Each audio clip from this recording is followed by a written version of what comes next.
اعوذ باللہ من الشیطان الرجیم، بسم اللہ الرحمن الرحیم۔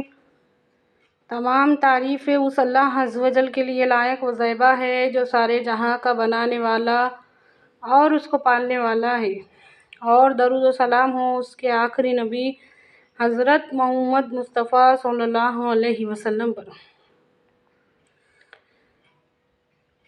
غور کرو اس بات میں کہ جو بھی بڑے بڑے اجتماع ہوتے، لاکھوں کی تعداد میں لوگوں کو جمع کیا جاتا، بڑے بڑے اجتماع ہوتے، لاکھوں کی تعداد میں لوگوں کو جمع کیا جاتا، وہ کیوں کیا جاتا؟ تبلیغ کرنے والے بھائی کئی لاکھوں کی تعداد میں پھیلے لے دنیا کے اندر، کیوں پھرتے؟ کیا میسج ہے، کیا پیغام ہے؟ غور کرو۔ اللہ کے بندوں کو اللہ سے جوڑنے کے واسطے، اللہ کے بندوں کو اللہ سے جوڑنے کے واسطے، نصیحت کرنے کے واسطے، نصیحت کہتے ہیں جوڑنے کو۔ درزی کیا کرتا؟ ٹیلر کیا کرتا؟ کپڑے کو کپڑے سے جوڑتا۔ اسی طرح اللہ کے نیک بندے یا اللہ کے بندوں کو اللہ سے جوڑتے، لیکن کیا ان کے جڑانے سے جڑ رہے؟ اللہ ماشاء اللہ، آٹے میں نمک کے برابر، آٹے میں نمک کے برابر۔ یہ ایسا کیوں ہے؟ ایسا کیوں ہو رہا؟ محنت کوشش کیوں بیکار جا رہی ہے؟ کیوں آج ہر بات بے اثر ہو رہی؟ اللہ کے واسطے غور کرو، اللہ کے واسطے بات پہ غور کرو۔ ایک مثال دیتی میں سمجھنے کے واسطے کہ صبح سے لے کے شام تک جو بھی چھوٹے کام کرتے، کچھ بھی کام کرتے، چھوٹا معمولی جو بھی کام کرتے، اس میں غور کرو کیوں کرتے؟ ہم کیوں کرتے؟ مطلب برتن دھوتے، کیوں دھوتے؟ بات کو سمجھو۔ آپ لوگ کہیں گے کہ یہ کیا بات پوچھ رہے، کچھ بھی کیوں دھوتے؟ آپ لوگوں کا جواب ہوگا اس میں ہم کھانا پکاتے، کھانا بہت ضروری ہے نا۔ بات پہ دھیان دو، جس طرح کھانا ضروری ہے، جس طرح پانی ضروری ہے، جس طرح ہوا ضروری ہے، اسی طرح ضروری ہے ہدایت۔ اسی طرح نہیں بلکہ اس سے کئی زیادہ کہنا چاہیے، اس سے کئی زیادہ ضروری ہے ہدایت۔ جب تک ہم ہدایت کے مقام کو نہیں نہ پہچانیں گے، جب تک ہم ہدایت کے مقام کو، اس کی ویلیو کو نہیں نہ پہچانیں گے، اللہ کون ہے اور رسول کون ہے ہمارے سمجھ میں نہیں آئے گا۔ اللہ کون ہے اور رسول کون ہے ہمارے سمجھ میں نہیں آئے گا جب تک ہماری زندگیوں میں ہدایت کی ویلیو سمجھ میں نہیں آئے گی کہ آخر ہدایت کیا ہے۔